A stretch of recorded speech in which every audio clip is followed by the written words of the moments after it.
আসসালামু আলাইকুম। গুলতিবাজ ইউটিউব চ্যানেলের পক্ষ থেকে সবাইকে নতুন একটা ভিডিওতে শুভেচ্ছা এবং অভিনন্দন।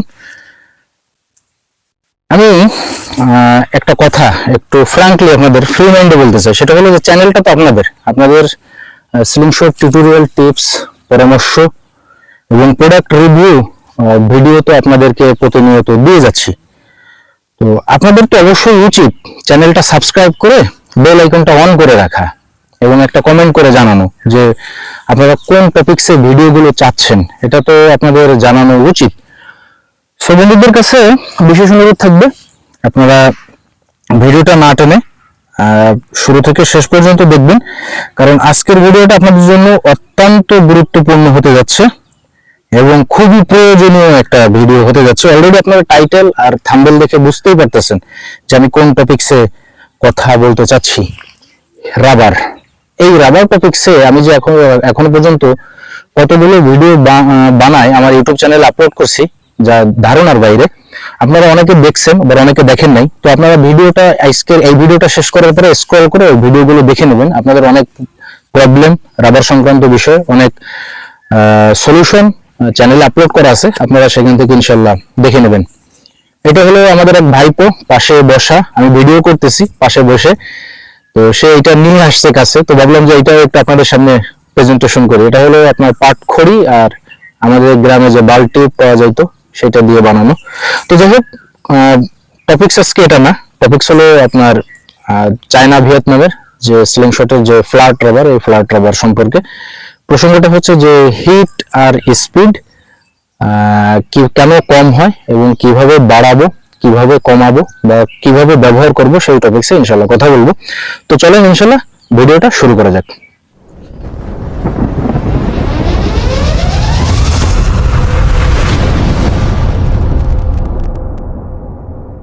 আসসালামু আলাইকুম বন্ধুরা, আপনারা কেমন আছেন মেহেরবানি করে জানাবেন। আমি আলহামদুলিল্লাহ খুব ভালো আছি। বন্ধুরা, আপনারা অনেকে অনেক সময় ফোনে প্রশ্ন করেন যে ভাই আমি রাবারে হিট পাই না, স্পিড পাই না, এই সমস্যা সেই সমস্যা। তো আজকে আমি প্রধান টার্গেট করে যে টপিকসের কথাগুলো বলবো সেটা হলো যে হিট আর স্পিড আপনারা কেন পাচ্ছেন না আর কি করলে আপনারা বেশি পাবেন।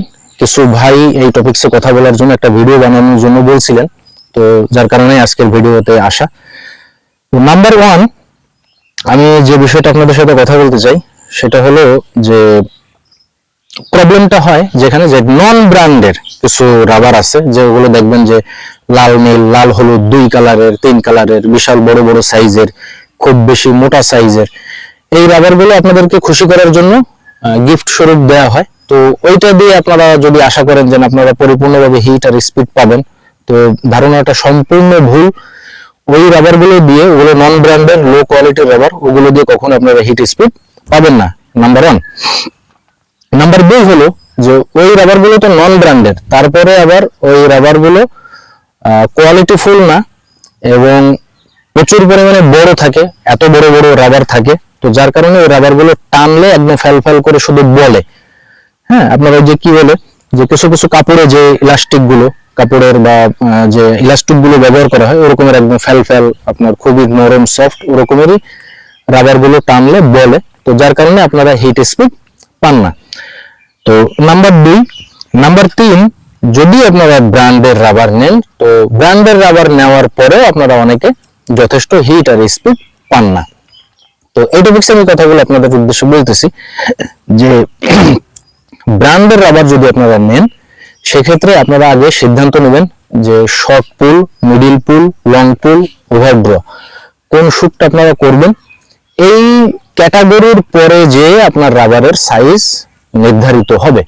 আপনারা এই একটা ভিডিও দেখে থেমে যাবেন না, কারণ রাবার টপিকসে অনেক প্রশ্ন, অনেক প্রবলেম আছে, সেগুলো আপনাদেরকে স্ক্রল করে এই ভিডিওটা শেষে ওই ভিডিওগুলো আপনাদেরকে দেখে নিতে হবে যে শর্ট পুলের জন্য আপনারা রাবার মেজারমেন্ট কিভাবে সিলেক্ট করবেন, মিডিল পুল, লং পুল, ওভারড্র কিভাবে সিলেক্ট করবেন, সেই টপিকসে ভিডিও আপলোড করা আছে। যে একটা রাবার কতটুকু টানলে কতটুকু লম্বা হচ্ছে, আপনার হাত কতটুকু মেললে আপনি কমফোর্টেবল, আপনার নাকের কাছ থেকে এই স্লিংশটের শেষ পর্যন্ত, এই পর্যন্ত যদি আপনি নাকের কাছে ধরেন আপনার এই স্লিংশটের ওই মাথা পর্যন্ত, এই পর্যন্ত আপনার রাবার সাইজ কত বের হবে, 1 সেন্টি রাবার টানলে কতটুকু হচ্ছে, এটা ডিটেইলস আমার ওই ভিডিওতে আপলোড করা আছে এবং অনেক প্রবলেম সলিউশনের বিষয়ে কথা বলা আছে। যাই হোক, ওই টপিকস গুলোতে আমি আজকে কথা বলবো না, কারণ আজকে আমি শুধু কথা বলবো হিট আর স্পিড কিভাবে বেশি পান সেই টপিকস ইনশাআল্লাহ কথা বলবো।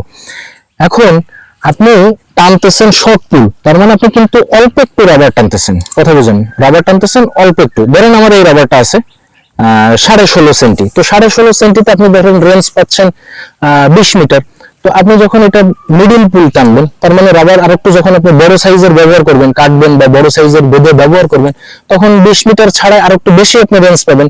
যখন কানের গোড়া থেকে আপনারা টানবেন, তখন রাবারটা বলতেছে বেশি, টান খাচ্ছে বেশি, তখন আপনারা রেঞ্জ আরো বেশি পাবেন। যদি 2 হাত মেলে দেন, সেক্ষেত্রে আপনারা রেঞ্জ আরো বেশি পাবেন। এখন এটা হলো রাবার কোয়ালিটি এবং থিকনেস এর পরে একটা বিষয় আছে, আপনি কত থিকনেসে টানতেছেন এবং আপনি টেনে স্বাচ্ছন্দ্য পাচ্ছেন কিনা বা যথেষ্ট পরিমাণে হিট হচ্ছে কিনা, এটা হলো আপনার রাবার মেজারমেন্টের পরে। তো আপনারা কি করবেন, যদি এই টাইপের রাবার নেন, বাইরের কান্ট্রিতে ওরা কিন্তু সর্বনিম্ন পাতলা রাবারটা ব্যবহার করতেছে। এখন আপনি আমি চাই, আপনি আমি মনে করি যে গার জোরে টানলেই একদম মনে হয় যে একদম টেকনাফ থেকে তেতুলিয়া পার হয়ে যাবে, এই ধারণাটাকে কেন্দ্র করে আমরা মনে করি যে মোটা রাবার হইলেই বোধহয় হিট আর স্পিড বেশি হবে। ধারণাটা সম্পূর্ণ ভুল। যদি সেটা হইতো, তাহলে বাইরের কান্ট্রিতে যারা এটা মেক করতেছে, উৎপাদন করতেছে, তারাই মোটা রাবার গুলো ব্যবহার করতো। তারা কিন্তু প্রতিনিয়ত রেগুলারলি প্রফেশনাল ভাবে তারা কিন্তু পাতলা রাবার গুলোই ব্যবহার করতেছে। এখন আমি আরেকটা জিনিস আপনাদেরকে বুঝাবো, সেটা বোঝানোর জন্য আমি স্কেলটা নিয়ে আসছি। এই স্কেলটা দিয়ে আমি আপনাদেরকে বুঝাবো। এখানে ধরেন আপনার 12 ইঞ্চি একটা স্কেল আছে।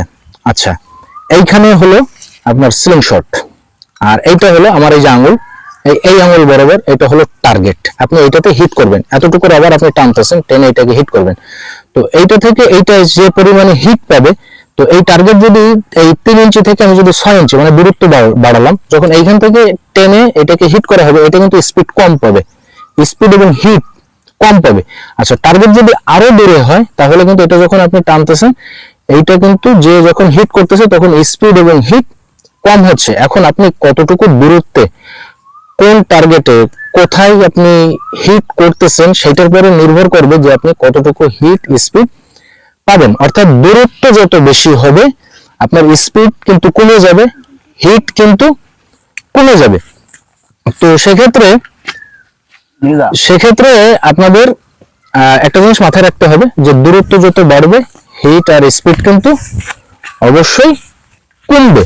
আচ্ছা, এবার আসেন আপনারা সেক্ষেত্রে, আমরা তো ম্যাক্সিমাম দেখা যাচ্ছে যে 20 মিটার মানে 60 ফুটের উপরে। তো 60 ফুটের উপরে আমরা কিন্তু দূরত্বের বাইরে আমরা কিন্তু আসলে এইভাবে কিন্তু কেউ কিন্তু চোখে দেখি না।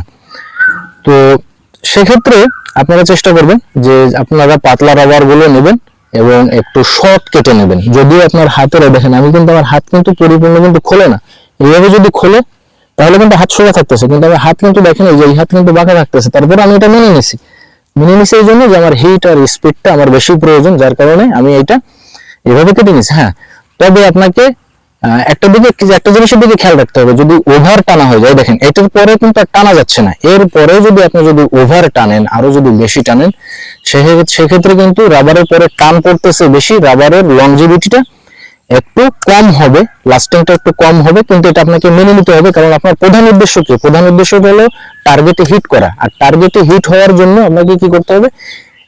স্পিড এবং হিট পাওয়ার, এই জিনিসগুলো যদি বেশি পাইতে হয়, তো আপনার কিছু দিক থেকে আপনাকে কম্প্রোমাইজ করা লাগবে। এখন আমি আপনাকে ক্ষেত্র বিশেষ টার্গেট ড্যামেজ হওয়া সম্পর্কে, যে অনেকে বলেন যে ভাই টার্গেট, তো বন্ধুরা আমি আসলে আউটডোরে ছিলাম, তো বাসায় এসে যখন ভিডিওটা চেক করলাম, চেক করে দেখার পরে দেখলাম যে কিছু অংশ ভিডিও, অর্থাৎ শেষের কিছু অংশ ভিডিও কেটে গেছে। তো আপনাদেরকে পুনরায় আবার এখান থেকে বাসায় এসে ভিডিওটার টপিকসটা শেষ করে দেওয়ার, শেষ যে বিষয়গুলো ছিল সেই বিষয়গুলো আপনাদেরকে দেখানোর বা বোঝানোর চেষ্টা করতেছি। সেটা হলো যে আমার হাতে একটা বোতল, এই বোতলটা হলো টার্গেট। এই টার্গেটটার নিচের অংশ কিন্তু শক্ত, আমি কিন্তু আপনাকে কিন্তু বুঝে নিতে হবে। নিচের টার্গেটের এই যে টার্গেট, এটা কিন্তু নিচে কিন্তু শক্ত, মাঝখানে নরম, আবার উপরের অংশে আরো একটু শক্ত, উপরের দিকে আরো শক্ত। এখন আপনি অ্যামোটা যে স্লিংশট দিয়ে আপনি যে টার্গেট করে শুট করতেছেন, এটা আসলে আপনি কোন জায়গায় হিট করতেছেন এইটার পরে নির্ভর করে যে টার্গেটটা কি পরিমাণ ড্যামেজ হবে। আপনি যদি উপরের দিকে করেন, উপরের জায়গাটা শক্ত, এই জায়গায় যদি আপনার হিট হয় অ্যামো বা বলটা যদি হিট হয়, তাহলে টার্গেটটা ড্যামেজ আপনার বেশি হবে। যদিও এই এই জিনিসটা বা ড্যামেজ কম হবে, কিন্তু আপনি যে টার্গেটে শুট করতেছেন সেটার হয়তো এটার বিপরীত। যে জায়গাটা নরম সেই জায়গাটায় যদি দেখা যাচ্ছে যে হিট হলে আসলে টার্গেটটা ড্যামেজটা হবে কতটুকু, এটুকু সম্পর্কে আপনার টার্গেট সম্পর্কে আপনাদের ধারণা রাখা লাগবে যে কোন টার্গেটটা কি পরিমাণে শক্ত, কি পরিমাণে নরম, আমার হিটটা কোথায় হচ্ছে। যদি এটা নরম জায়গায় হয়, অর্থাৎ এটার বাড়তি অংশে, এটা ধরেন বাড়তি অংশে আপনার যদি হিট হয়, তাহলে তো ভাই টার্গেটটা ড্যামেজ হবে না। যদি সাইডে ঘষে যায় বা সাইড কেটে যায় বা হালকা টাচ লাগে, তাহলে কিন্তু এই টার্গেটটা কিন্তু খুব বেশি একটা ড্যামেজ হবে না। এখন সবসময় চেষ্টা করতে হবে আপনাকে টার্গেটের হেডে আপনার শুট করার, যাতে যেখানে টার্গেটে হিট হলে ওই টার্গেটটা নিচের দিকে ফল ডাউন করে এবং ইনজুর্ড বেশি হয়, সেই জায়গাটায় আপনাকে প্র্যাকটিস করে করে এম করা শিখতে হবে। এবং নির্দিষ্ট যে জায়গায় আপনি এম করবেন আপনাকে বুঝতে হবে, বা এটা আপনাকে এম করার সময় অনুমান করতে হবে, বা আপনাকে এমটা সেইভাবেই করতে হবে যে আপনি কোন জায়গায়, টার্গেটের কোন জায়গাটায় আপনি হিট করতেছেন। সব জায়গায়, টার্গেটের সব জায়গায় কিন্তু হিট করলে বা টাচ লাগলে বা হিট হলে কিন্তু 100% ড্যামেজ এটা হবে না। এই জিনিসটা আপনাকে অবশ্যই মাথায় রাখতে হবে। তো আজকের ভিডিওটা খুব আসলে ভাই দ্রুত শেষ করার চাই, কিন্তু এই টপিকগুলো না দ্রুত শেষ করা যায় না। বোঝানো বিষয়টা বা উপস্থাপন করার বিষয়টা, এটা দ্রুত শেষ করা যায় না। আপনারা যখনই আমার চ্যানেলে কোনো ভিডিওগুলো আপলোড হয়, আপনারা চেষ্টা করবেন একটু শুরু থেকে শেষ পর্যন্ত ধৈর্য সহকারে দেখার, তাহলে আপনাদের প্রবলেমগুলো ইনশাল্লাহ সলিউশন হবে। তো আশা করি আপনাদের ভিডিওটা অনেক বেশি ভালো লেগেছে এবং আপনারা উপকৃত হয়েছেন। সো আপনাদের কাছে বিশেষ অনুরোধ থাকবে যে আপনারা রাবার সংক্রান্ত, সিলিং শর্ট রাবার সংক্রান্ত যে ভিডিওগুলো আছে, এই ভিডিওটা শেষ করে ওই ভিডিওগুলো আপনারা দেখে নেবেন, তাহলে আপনাদের অনেক প্রশ্ন এবং আপনাদের অনেক প্রবলেমের সলিউশন আপনারা ইনশাল্লাহ পেয়ে যাবেন। সো সবাই ভালো থাকবেন, সুস্থ থাকবেন, দেখা হবে, কথা হবে অবশ্যই। আরো অনেক টপিকস আপনারা কমেন্ট করতেছেন, ভাই এই প্রবলেম, এই টপিকস এর পরে এই ভিডিওটা বানান, এই প্রবলেমটা সলিউশনটা একটু ভিডিও আকারে আমাদেরকে দেখান, বলে দেন, একটু বুঝাই দেন। তো এরকম আরো অনেক প্লট আছে, অনেক বিষয় আছে, আপনারা প্রতিনিয়ত কমেন্ট করতেছেন, সেই বিষয়গুলোর পরে ভিডিও আমি বানাচ্ছি, আপনাদেরকে বোঝানোর চেষ্টা করতেছি, আপনাদের প্রবলেমগুলো সলিউশন করার চেষ্টা করতেছি। তো আশা করবো আপনারাও কমেন্ট করে জানাবেন যে আপনাদের কোন কোন সেক্টরে প্রবলেম হচ্ছে এবং কোন কোন বিষয়ে ভিডিও বানালে আপনারা উপকৃত হবেন, এটা আপনারা কমেন্ট করবেন। তো সবার কাছ থেকে বিদায় নিচ্ছি, সবাই ভালো থাকবেন, সুস্থ থাকবেন। আসসালামু আলাইকুম।